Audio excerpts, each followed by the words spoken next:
Hello everyone, आज के इस लेक्चर में हम बात करेंगे रेस्पिरेशन इन कोलंबा।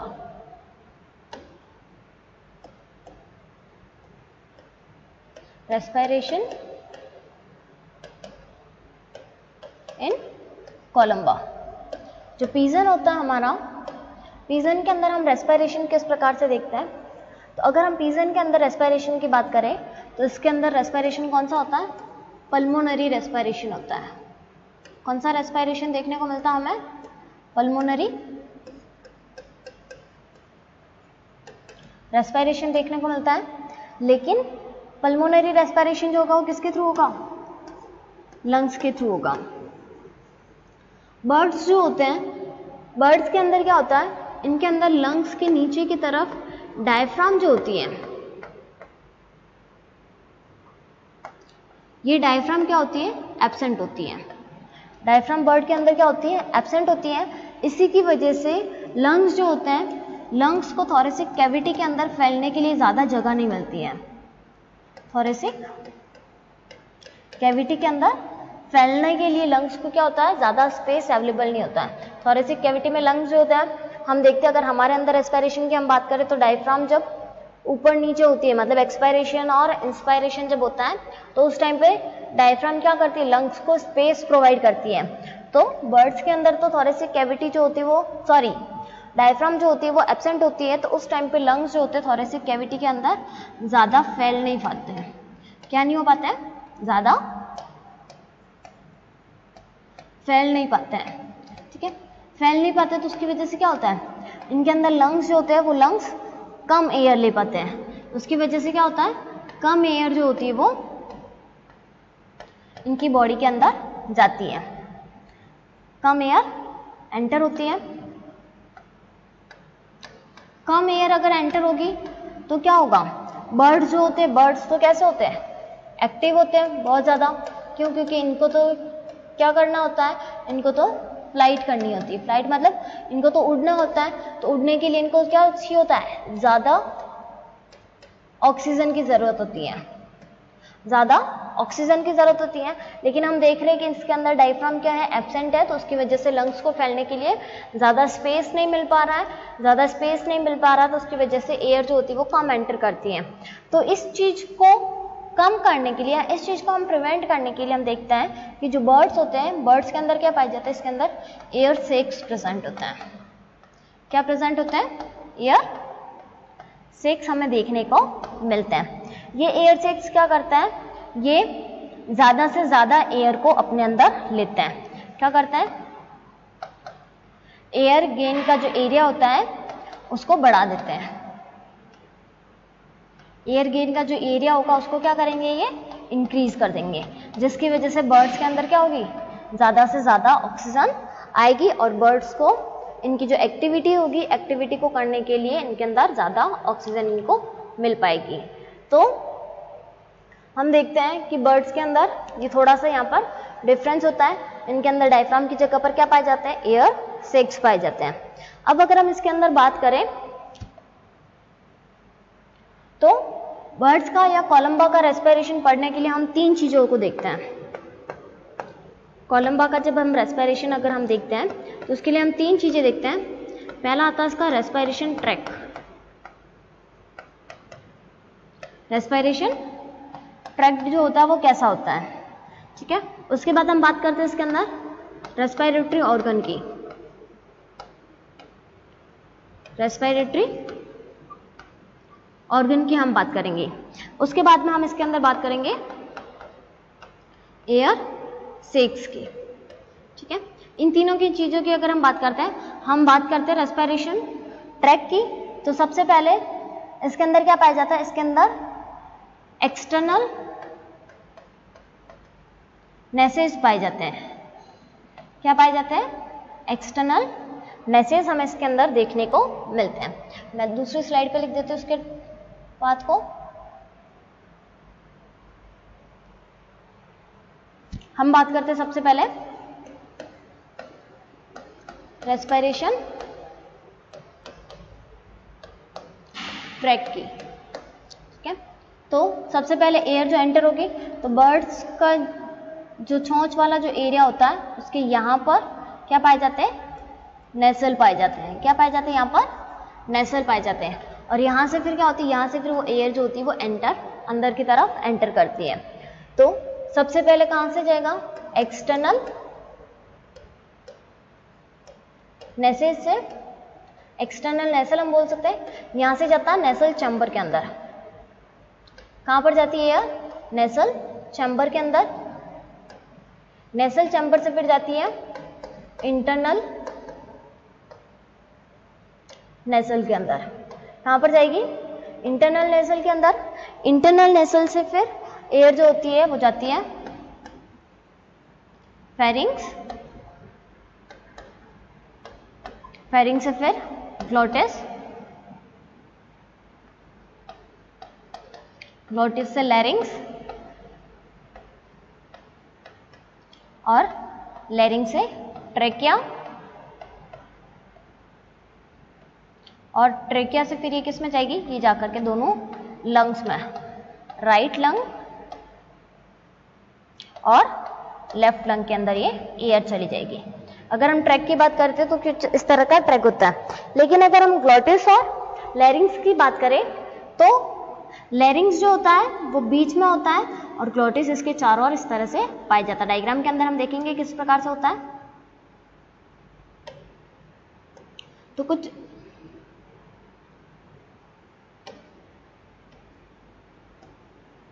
इस तरह से हमें देखने को मिलता है।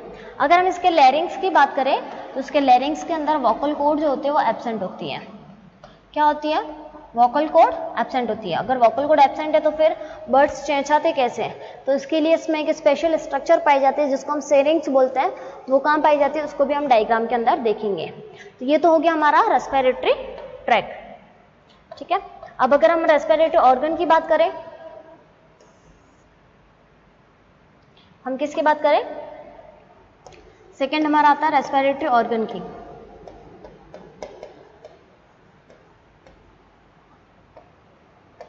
तो रेस्पिरेटरी ऑर्गन के रूप में कौन काम करता है, लंग्स।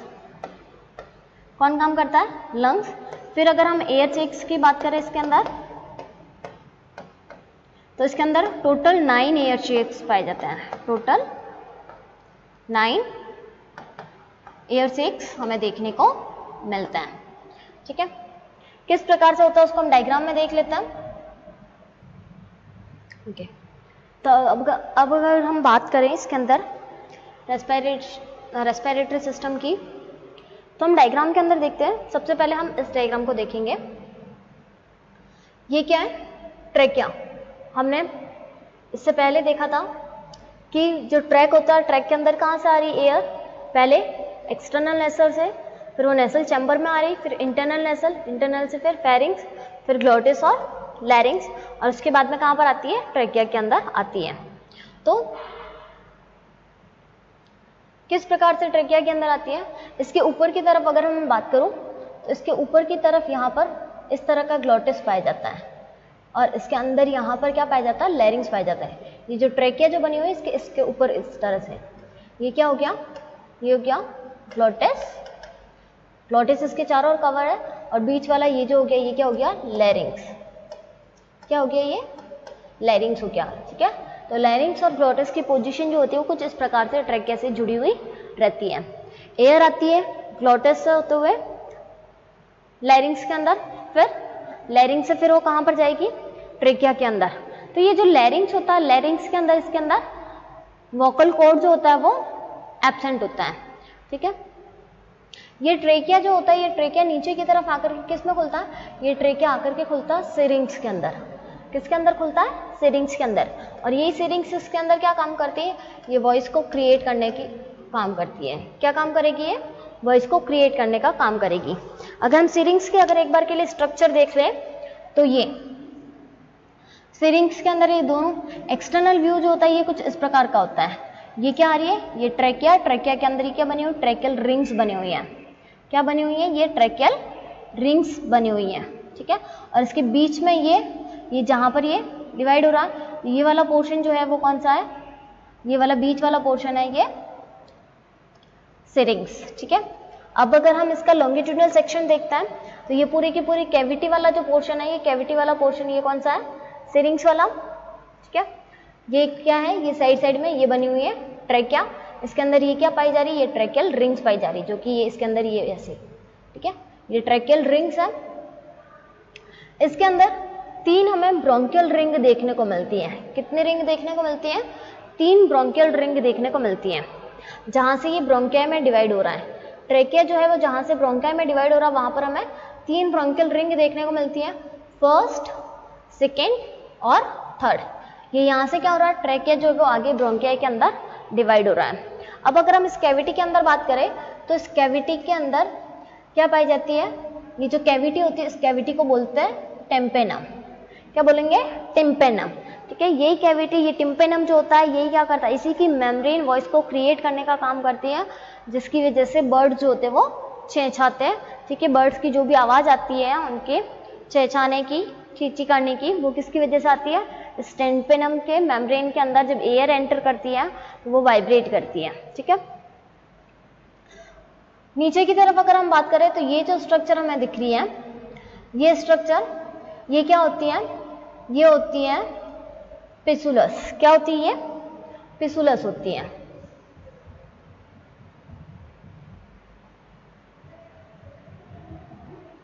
ठीक है। ये जो स्ट्रक्चर होती है ये क्या होती है, ये पिसुलस होती है। इसी पिसुलस के ऊपर की तरफ एक मेम्ब्रेन पाई जाती है जिसको बोलते हैं सेमीलुनार मेम्ब्रेन। ये क्या होती है, सेमीलुनार मेम्ब्रेन।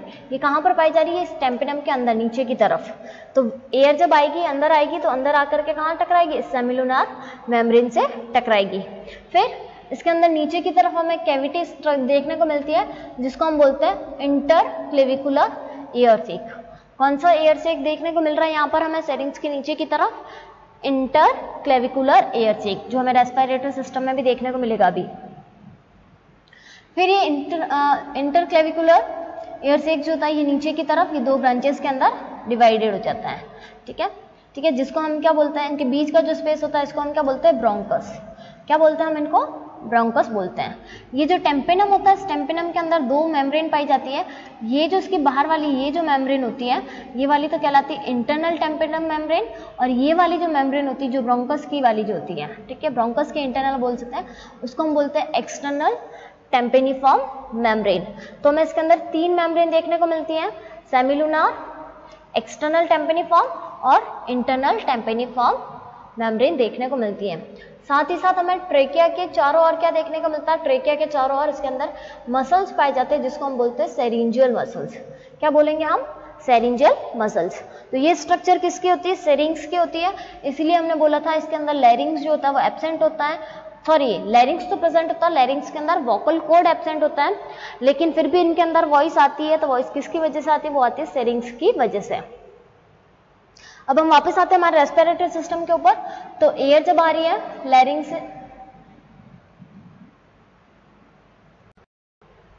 तो हम बात कर रहे थे सेरिंग्स की, ठीक है। एयर जो आएगी वो कहां पर आएगी, ट्रेकिया से होते हुए सेरिंग्स। फिर ये ट्रेकिया जो होता है ये नीचे की तरफ हम देखते हैं कि 2 ब्रोंकस के अंदर डिवाइड हो जाता है। ये जो हमें स्ट्रक्चर दिख रही है ये क्या है, ये 2 ब्रोंकस है, ठीक है। ये क्या है, ये 2 ब्रोंकस है। 2 ब्रोंकस के अंदर क्या हो गया, ट्रेकिया डिवाइड हो गया।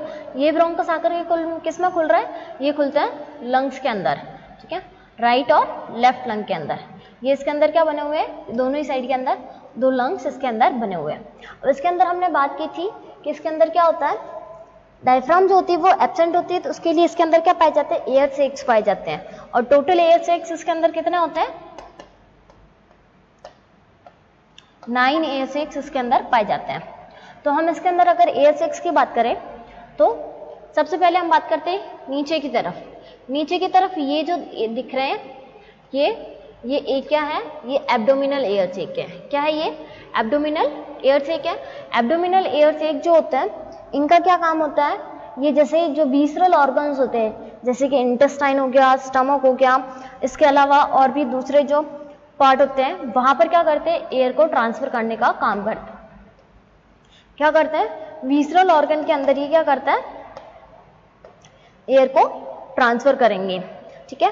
तो एब्डोमिनल एयर सैक जो होते हैं वो कितने होते हैं, 2 होते हैं, या फिर हम बोल सकते हैं एक पेयर एब्डोमिनल एयर सैक हमें देखने को मिलते हैं। उसके बाद में हम बात करें इसके अंदर, तो ये हमें जो दोनों साइड के अंदर ये जो छोटे छोटे से एयर सैक्स दिखने को मिल रहा है, ये हमें कौन से एयर सैक देखने को मिल रहा है, ये हमें थोरेसिक एयर सैक देखने को मिलते हैं। थोरेसिक एयर सैक जो होते हैं ये टोटल 2 पेयर होते हैं, या फिर हम बोल सकते हैं कि थोरेसिक एयर सैक जो होते हैं ये टोटल कितने होते हैं, 4 होते हैं, ठीक है। थोरेसिक एयर सैक की अगर हम बात करें तो टोटल कितने होंगे, 4 होंगे, 2 होते हैं एंटीरियर और 2 होते हैं पोस्टीरियर, ठीक है। तो ये जो ऊपर की तरफ है, ये ऊपर की तरफ वाले ये कौन से हैं, ये है एंटीरियर थोरेसिक एयर सैक, और नीचे की तरफ जो है वो कौन से हैं, पोस्टीरियर थोरेसिक एयर सैक। तो ये जो एंटीरियर और पोस्टीरियर थोरेसिक एयर सैक होते हैं, ये क्या करते हैं, पूरे थोरेक्स वाले पोर्शन के अंदर एयर को ट्रांसपोर्ट करने का काम करते हैं। उसके बाद में अगर हम बात करें तो ये जो हमें बीच में ये जो स्ट्रक्चर दिखाई दे रही है, ये वाली, ठीक है, ये वाली स्ट्रक्चर जो हमें दिखाई दे रही है, ये वाला भी क्या है, ये वाला भी एक एयर सैक है। क्या है ये पूरा का पूरा क्या है, एक एयर सैक है, ठीक है। इसको हम नाम देते हैं, इस वाले एयर सैक को इंटरक्लेविकुलर एयर सैक, जो कि हमने क्या बात की थी, सिरिंग्स के अंदर ये, ठीक है। ये देखो, ये वाला सिरिंग्स वाला पोर्शन है, सिरिंग्स वाले पोर्शन के अंदर ये हमें कौन सा दिख रहा है, ये हमें वेंट्रल व्यू दिख रहा है, ठीक है। अगर डोर्सल व्यू से दिखेंगे तो हमें कुछ इस तरह के स्ट्रक्चर दिखाई देगी, ये वाली। तो ये हमें इंटरक्लेविकुलर एयर सैक देखने को मिलता है, ठीक है। तो टोटल हमने कितने बात की है, टोटल हमने बात किया है कितने होते हैं इसके अंदर, 9 एयर सैक्स होते हैं। कितने हो गए, 2 एब्डोमिनल, 4 थोरेसिक्स, टोटल कितने हो गए, 6 के बाद में एक हमने देखा इसके अंदर कौन सा होता है, इंटरक्लेविकुलर एयर सैक 7। उसके बाद में हमें इसके अंदर पीछे की तरफ सर्विकल एयर सैक भी देखने को मिलता है। ये जो स्ट्रक्चर जो बनी हुई है, ये वाली जो स्ट्रक्चर बनी हुई है, जो ट्रेकिया के चारों ओर जो बनी हुई है, ये वाले जो होती है स्ट्रक्चर, ये भी क्या होती है, एयर सैक होती है। इसको हम बोलते हैं सर्विकल एयर सैक। कौन सा एयर सैक बोलेंगे हम इसको, सर्विकल एयर सैक इसको बोलते हैं, ठीक है। ये सर्विकल एयर सैक जो होते हैं, ये क्या करते हैं, जो गर्दन वाला, जो नेक वाला जो पोर्शन होता है, सर्विकल हम किसको बोलता है, नेक वाला जो पोर्शन होता है, उस नेक वाले पोर्शन के अंदर क्या करता है, एयर को ट्रांसफर करता है, ठीक है। तो इस तरह से इन लंग्स से फिर एयर कहाँ पर जाती है, एयर अलग अलग पार्ट में जाती है, किसके थ्रू, एयर सैक्स के थ्रू। ये एयर सैक्स क्या करते हैं, ज़्यादा से ज़्यादा ऑक्सीजन को लेते हैं। और ये एयर सैक जो होते हैं, ये कैसे होते हैं, ये बलून लाइक होते हैं। कैसे होता है, बलून लाइक होता है। इनके अंदर मसल्स जो होती है वो एब्सेंट होती है। क्या होती है, एयर सैक के अंदर मसल्स की अगर हम बात करें तो मसल्स क्या होगी, एब्सेंट होगी। मसल्स एब्सेंट होगी तो क्या होगी, इसकी वजह से इनका वेट नहीं होगा। वेट नहीं होगा तो क्या होगा, जो पीजन जो होंगे या फिर बर्ड्स जो होते हैं, उनकी बॉडी का वेट भी कम होता है और वो इजीली क्या कर सकते हैं, फ्लाइट कर सकते हैं। तो टोटल हमने 9 एयर सैक इसके अंदर देख लिए, जो इसके बॉडी के अंदर अलग अलग पार्ट के अंदर क्या करते हैं, ब्लड को, सॉरी गैसेस को ट्रांसफर करते हैं। अब अगर हम इसके अंदर बात करें तो ये जो इंटरक्लेविकुलर एयर सैक है, ये दोनों साइड में ये किससे जुड़ा हुआ होता है, ये जुड़ा होता है air sac cavity of humerus, ठीक है। ये यहाँ पर क्या होता है, जो ह्यूमरस जो होते हैं, ह्यूमरस की कैविटी से जुड़ा हुआ होता है। ह्यूमरस कौन सा होता है, जैसे हम बात करते हैं कि हमारे जो फोर लिम्ब होते हैं, फोर लिम्ब के अंदर जैसे शोल्डर वाली जो बोन होती है, ठीक है, तो वो कौन सी होती है, वो होती है ह्यूमरस, ठीक है। तो इससे क्या होता है, ये इंटरक्लेविकुलर जुड़े होते हैं और फिर ये क्या करते हैं, हैंड वाले पोर्शन मतलब फोर लिम्ब वाले पोर्शन के अंदर एयर को ट्रांसपोर्ट करते हैं, ठीक है। इंटरक्लेविकुलर कहाँ पर करेंगे, फोर लिम्ब वाला जो पोर्शन होगा। अगर हम इसकी और अगर डिटेल में देखें तो ये इस डायग्राम के अंदर हमें दिखाई दे रहा है कि ये देखो, ये क्या है, ये ट्रैकिया आ रहा है। ये ट्रैकिया जब आगे डिवाइड होता है तो ये जो आ रही है, इसके अंदर 2 तरह की ब्रोंकियाई पाई जाती है। एक होती है प्राइमरी, एक होती है सेकेंडरी और एक होती है टर्शरी। 3 तरह की ब्रोंकिया इसके अंदर हमें देखने को मिलती है, ठीक है। ट्रैकिया से ये जो मेन जो जा रही है, ठीक है, ये जो मेन जो जा रही है इसको हम बोलते हैं प्राइमरी। इसको हम क्या बोलते हैं, प्राइमरी ब्रोंकिया। इससे यहाँ पर ये छोटी सी जो ये जुड़ी हुई है, ठीक है, जो छोटी सी ये जा रही है, ठीक है, जो ये जुड़ी हुई है इस प्रकार से, ये वाली कौन सी हो गई, ये हो गई सेकेंडरी ब्रोंकस। ये कौन सी हो गई, सेकेंडरी ब्रोंकस। और फिर ये सेकेंडरी जब आगे की तरफ ये जब डिवाइड होती है तो इसको हम बोलते हैं टर्शरी ब्रोंकस। क्या बोलते हैं, टर्शरी ब्रोंकस। इसी को हम क्या नाम देते हैं, पैरा ब्रोंकाई भी नाम देते हैं। टर्शरी को हम क्या बोलते हैं, पैरा ब्रोंकाई भी बोलते हैं। ठीक है, तो 3 तरह की ब्रोंकस हमें देखने को मिलती है। प्राइमरी जो ये मेन जो जा रही है, ठीक है, सेकेंडरी ये छोटी सी, और ये सेकेंडरी आगे जाकर के टर्शरी में डिवाइड हो रही है, जिसको हमने क्या नाम दिया, पैरा ब्रोंकस। इसके अंदर अब ये यहाँ पर क्या है, यहाँ पर ये कैपिलरीज पाई जा रही है। क्या पाई जा रही है, ये बहुत सारी कैपिलरीज है। ठीक है, और यहाँ पर ये क्या पाई जा रही है, यहाँ पर ये रिक्रूटमेंट ब्रोंकस है। ठीक है, ये क्या है, ये एयर सेक है। यहाँ पर ये फिर से क्या हो गई, सेकेंडरी ब्रोंकस आ गई। ठीक है, ये जो प्राइमरी ब्रोंकस होती है वो होती है मीजो ब्रोंकस। प्राइमरी ब्रोंकस जो होगी वो कौन सी होगी, मीजो ब्रोंकस। ठीक है, और टर्शरी जो होगी वो कौन सी होगी, पैरा ब्रोंकस। ठीक है, ये नीचे की तरफ ये क्या है, इसके अंदर ये सिरिंक्स आ गया और ये ब्रोंकस वाला। अब ये यहाँ से सिरिंक्स वाले पोर्शन के अंदर जो ये एयर सेक्स आ रहे हैं, ये कौन से हो गए, इंटरक्लेविकुलर। नीचे की तरफ जो आ गए वो कौन सा आ गए, एंटीरियर थोरेसिक। ये नीचे की तरफ ये जो आ गए ये कौन सा आ गए, ये पोस्टीरियर थोरेसिक्स। और सबसे लास्ट में ये कौन सा आ गए, ये आ गए एब्डोमिनल एयर सेक्स। ठीक है, तो इस तरह से एयर सेक्स जो होते हैं वो इसके अंदर बने होते हैं। अब अगर इसके अंदर रेस्पिरेटरी मैकेनिज्म की अगर हम बात करें तो इसके अंदर रेस्पिरेटरी मैकेनिज्म जो होती है तो उसके अंदर 2 प्रकार से या फिर 2 बार इंस्पायरेशन और 2 बार एक्सपायरेशन हमें देखने को मिलता है। क्या देखने को मिलता है, 2 बार इंस्पायरेशन, मतलब 2 बार तो ऑक्सीजन अंदर आएगी और 2 बार बाहर जाएगी। किस प्रकार से 2 बार होता है, तो वो देखते हैं। सबसे पहले क्या हो रहा है, सबसे पहले ट्रेकिया से आ रही है, ठीक है, अंदर आ रही है, फिर उसके बाद में ये कहां पर जा रही है, ट्रेकिया से अंदर आने के बाद में फिर ये जाती है, कहां पर जाएगी, एब्डोमिनल सेक तक। यहां पर क्या हो रहा है, इंस्पायरेशन हो रहा है। ट्रेकिया से मीजोब्रैंकस से होते हुए कहां पर आया, एब्डोमिनल एयर सेक पे आया। एब्डोमिनल एयर सेक से फिर ये जाएगा, फिर ये होगा एक्सपायरेशन। क्या होगा, एक्सपायरेशन। ये आगे कहां पर जा रही है, ये जा रही है इन कैपिलरीज के अंदर। कहां पर जा रही है, कैपिलरीज। इन कैपिलरीज से फिर ये वापस फिर कहां पर आ रही है, ये आ रही है सेकेंडरी ब्रोंकाई के अंदर। कहां पर आ रही है, सेकेंडरी ब्रोंकाई के अंदर।